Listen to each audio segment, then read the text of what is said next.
रोजगार की बात होगी तो बीजेपी कहीं नहीं रहेगी।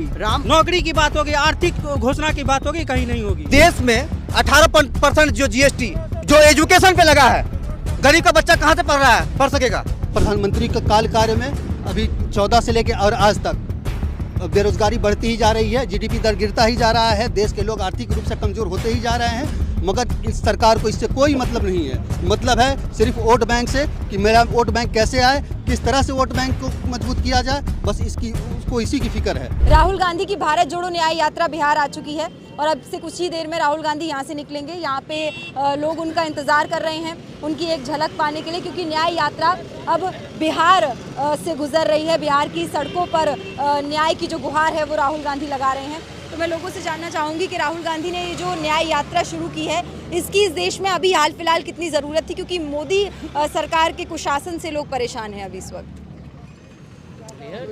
इसकी 110% जरूरत है। 110%। यस। भारत में जो अन्याय हो रहा है वो अन्याय के खिलाफ राहुल गांधी का ये यात्रा पूरा देश में एक छोर से दूसरे ओर तक जाकर पूरे देश की जनता को संदेश पहुंचाएगी। इस देश में जो अन्याय हो रहा है, अन्याय के खिलाफ हम लोग को एकजुट होकर लड़ना है और इस देश को जो उनका अधिकार है, गरीब मजदूर किसान, उनको उनके अधिकार की लड़ाई है, उनको अधिकार दिलाना है। जो कि भव्य स्वागत के लिए तमाम कस्बा की धरती पर, तमाम कस्बा के रोड पर पूरी भीड़ आप खुद अपने नज़रों से देख रहे हैं जो कि कितनी बड़ी भीड़ है। और इनकी न्याय यात्रा के लिए हम लोग उपस्थित हुए हैं। हम लोग एकजुटता होकर फूल बहुमत देकर भारत में माननीय राहुल गांधी को प्रधानमंत्री बनाने का कार्य करेंगे, ताकि जो भ्रष्ट पदाधिकारी हैं, जो भ्रष्ट नेता हैं, उनको यहाँ से उखाड़ के फेंकने का काम करेंगे। हमारे देश में, हमारे राज्य में जो लोग जो जनता जो प्रतिनिधि को चुनती है, एक विश्वास और भरोसे के साथ हमारे साथ जो कि गलत नहीं करेगा, हमारे न्याय के लिए लड़ाई लड़ेगा। लेकिन हमारे माननीय मुख्यमंत्री नीतीश कुमार को सिर्फ कुर्सी का लालच है, जनता की सेवाओं का नहीं। जनता के साथ क्या गुजर रहा है, जनता के साथ क्या समस्या है, डीएपी इतना महंगा है, यूरिया इतना महंगा है, लोगों के खेतों तक सिंचाई की सुविधा है या नहीं, उनको उससे मतलब नहीं है। सिर्फ जनता को 5 किलो राशन देके ठगने का काम कर रही है। ये ऐसा जनता बर्दाश्त कभी भी नहीं करेगी। बीजेपी का मतलब बड़का झूठा पार्टी, भारतीय जनता पार्टी का मतलब बड़का झूठा पार्टी, जो कि भारतीय जनता पार्टी हमारे माननीय प्रधानमंत्री नरेंद्र मोदी जो है सिर्फ झूठे झूठे वादे करते हैं। आज तक न किसी के खाते में 15 लगाया, लोगों को सिर्फ ठगने का काम किया। बहुत सारे घोषणा किए कि बहुत सारे लोन के मुद्दे पर, लेकिन एक भी सुविधा जो जमीन जिनको मिलना चाहिए उनको अभी तक नहीं मिल पा रहा है। सिर्फ झूठे झूठे वादे कर रहे हैं। ये जनगणना बहुत ज़रूरी है इस देश में। जातीय जनगणना के आधार पर ही तय होगा कि किसको कितनी भागीदारी देनी है।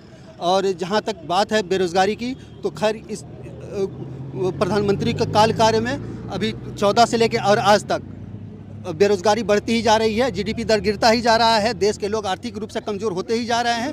मगर इस सरकार को इससे कोई मतलब नहीं है। मतलब है सिर्फ वोट बैंक से कि मेरा वोट बैंक कैसे आए, किस तरह से वोट बैंक को मजबूत किया जाए, बस उसको इसी की फिक्र है। माननीय राहुल गांधी जी का ये न्याय यात्रा बहुत बड़ी उपलब्धि लेके आएगी पूरे बिहार में। बिहार की सत्ता परिवर्तन में बहुत बड़ी भागीदारी निभाने जा रही है। इस बार की जनता देखेगी और राजनीतिक दल भी देखेंगे कि किस तरह से एक परिश्रमी व्यक्ति और सच्चा व्यक्ति भारत में कैसे सत्ता को परिवर्तन करता है। न्यूज चैनल हमने देखना छोड़ दिया।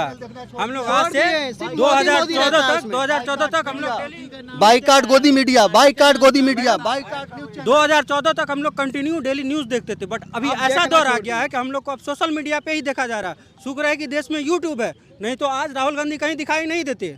सिर्फ मंदिर मस्जिद हो रहा है, राम मंदिर है, इसी पे चुनाव मोदी लड़ना चाहता है। अगर रोजगार की बात होगी तो बीजेपी कहीं नहीं रहेगी। नौकरी की बात होगी, आर्थिक घोषणा की बात होगी, कहीं नहीं होगी। मैडम एक बात, मेरा एक सवाल और है कि देश में 18% जो जीएसटी जो एजुकेशन पे लगा है, गरीब का बच्चा कहाँ से पढ़ रहा है, पढ़ सकेगा।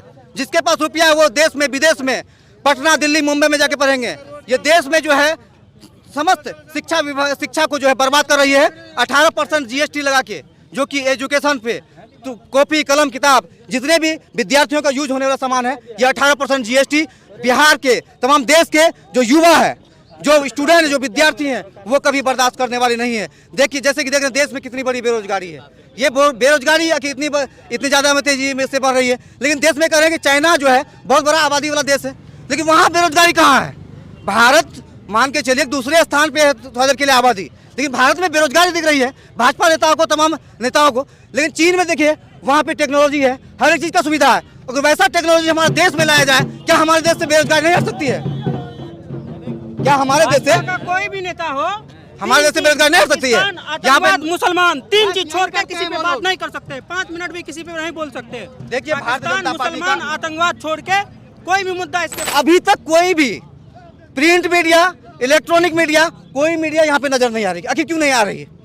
क्या तकलीफ है हमारे राहुल गांधी से, बताइए। आवाज को दबाने का भरपूर कोशिश किया जा रहा है, जितना हो सके उनको दबाने, क्योंकि वो एजुकेटेड पर्सन है, उनको रोकने के लिए पूरा जोरदार कोशिश कर रहा हूँ। और लेकिन मोदी के साथ मीडिया है, राहुल के साथ जनता है। राहुल गांधी जिंदाबाद, पूरी जनता खड़ी है। राहुल गांधी जिंदाबाद।